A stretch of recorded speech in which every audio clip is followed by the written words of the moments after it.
Say stop anywhere. 7 of diamonds, right? This is called the Hindu shuffle and it's super easy to do. First, we're going to memorize the bottom card of the deck. An easy way to do this is to give the cards a quick shuffle like this. And when you go to square everything up, you just flip the cards over and peek that bottom card right there. From here, we're going to hold the cards in our right hand like this with our thumb on one side and our middle and ring fingers on the other. Our pointer and our pinky finger are free. Then we're going to take our left hand and start grabbing packets off the top of the deck and pulling them forward like this. Make sure that you're grabbing packets from the top of the deck and not the bottom. Keep doing this and keep grabbing cards until the spectator says stop. When they say stop, you're going to take the packet in your right hand, tap it against the cards in your left hand, and show it to the spectator. Show them this bottom card, and that's going to be the card that you memorized on the bottom of the deck earlier. From here, just drop the cards on the packet in your left hand and square everything up. Now, the spectator has a card that they think was a fair choice, but you know exactly what they're thinking of. If the spectator doesn't say stop before you reach the bottom of the deck, just drop the rest of the cards on top of the pack in your left hand, and in the act of squaring it up, just peek the bottom card and do it all over again. At this point, you can finish the trick however you like. I tend to give the cards a quick shuffle or immediately pass them off to the spectator before doing some sort of big reveal. One quick tip on presentation, whenever you show the spectator the card, make sure that you look away. It just helps show the spectator that there's no way you can know what their card actually is. Another one of my favorite forces is the cull force. For this one, you're going to start by memorizing the top card. You can do this by pushing off the top card and peeking the corner when you turn the cards over to square them up like this. From here, you're going to peel off the top card and hold it in your right hand like this as you start to spread cards over the top of it. You're going to want to hold this gap underneath there though. Then you're going to tell the spectator to touch the back of any card that they want to. Once they touch a card, you're going to clamp down like this, and you're going to ask if they're sure. If they say no, then you're just going to push up and see how this releases back here, and you have that gap again, and you're just going to keep spreading until they have a card that they actually want to select. Once they have a card that they want, say it's this one, you're going to pinch everything underneath like this, take the packet in your left hand, push it so that way the King of Hearts is on the bottom, then you're going to lift up, show the spectator that bottom card, which was the card you peeked at the top of the deck, drop it on top of the deck, and you're good to go. If while you're doing this force, the spectator tries to grab a card and pull it away, just clamp down and say, just touch it, you don't need to take it.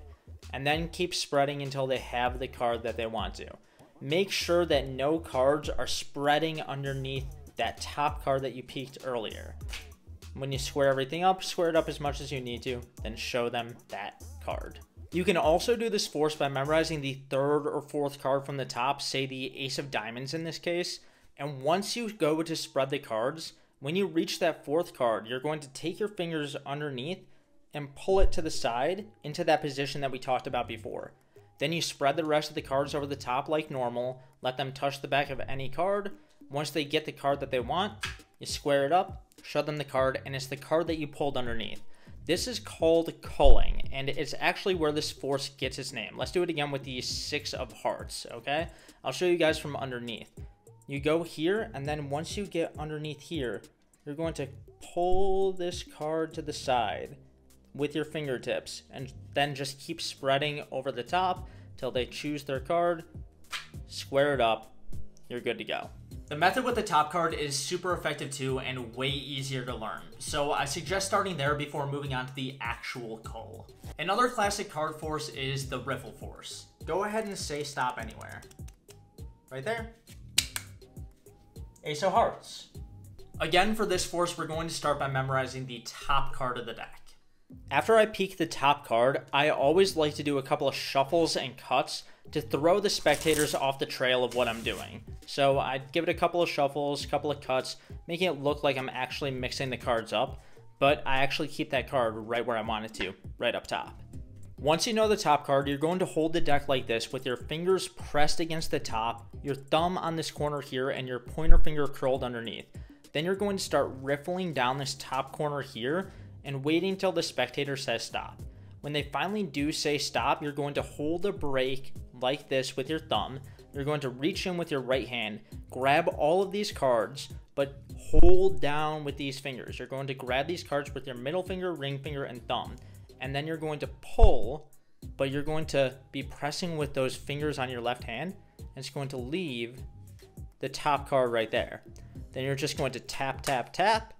Then you push off here, show the spectator this card, and it just so happens to be the top card that you had memorized. This force is super easy to do, but people can catch on if you're a little bit slow. So make sure that you're fast when it comes to pulling the cards off, squaring it up, and offering this card to the spectator. If while you're riffling, they want to choose a different spot, let them. You can keep riffling through the cards endlessly, and the top card will still remain the same every single time. From here, they can hold onto the card, put it back into the deck, whatever they want really, or however you want to present it. You already know exactly what card they have. Once you know the spectator's card, there are endless ways to do a big reveal. Some of my personal favorites are mentalism and the pseudo mind reading thing where I pretend like I'm drawing the card out of their mind. And sometimes I'll just do a straight up prediction where I write the card down on a piece of paper and pretend like I'm psychic. And that's only if I know what card I'm going to be forcing in advance. But however you decide to reveal it, make sure that it leaves an impression.